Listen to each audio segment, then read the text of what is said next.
Well, thanks for joining us with this video. Kreg Wagner, legal counsel for the UAR, Peter Christensen, the forms chair for the UAR, and the CEO of UCAR.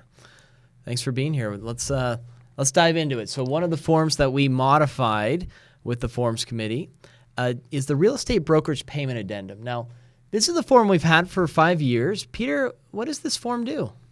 This form, in essence, just allows a buyer to request that a seller, through the REPC, through the terms of the purchase contract, that a seller pitch in to pay their buyer's brokerage fee.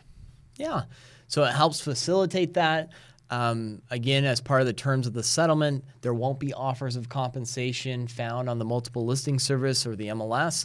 So as Peter said, the language is pretty clear, and not a lot of this changed from the previous version. So you have the seller agrees to pay either a set dollar amount or percentage of the purchase price to buyer's brokerage. And this payment is made in addition to any other compensation agreed to by the seller's brokerage to buyer's brokerage, if applicable. That's more of clarifying language. It makes it clear that if the seller's brokerage and the buyer's brokerage had some sort of written agreement, that this addendum does not modify that.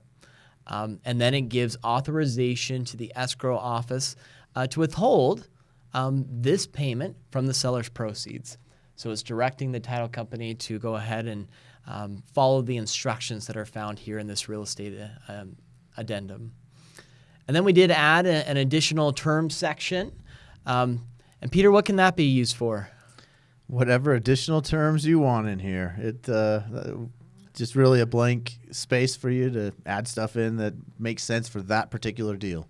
So Peter, could someone fill in a dollar amount here and then ask for closing costs in section 2? I suppose so, right? That's an additional term. They could do that, or they could do a separate addendum asking for a different term. But they wanted to compartmentalize all of it together into one addendum. These are the asks for the buyer. Yeah, sure. Yeah.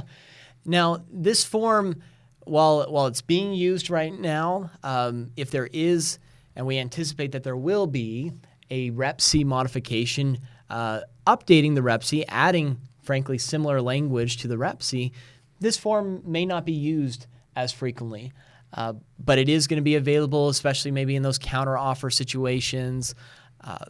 Or perhaps counteroffer. Perhaps you don't fill it in initially. The buyer doesn't fill it in, doesn't ask for anything, but the way the deal goes, they say, you know what, maybe going through the REPC is the way to handle the commission here. So let's add it into it. Rather, they could either just use a blank addendum to modify the new language in the REPC, or they could start afresh with this. Yeah. Either would work. So it's simply a tool that's available to you and shouldn't be a foreign concept. And that's it. Easy as that.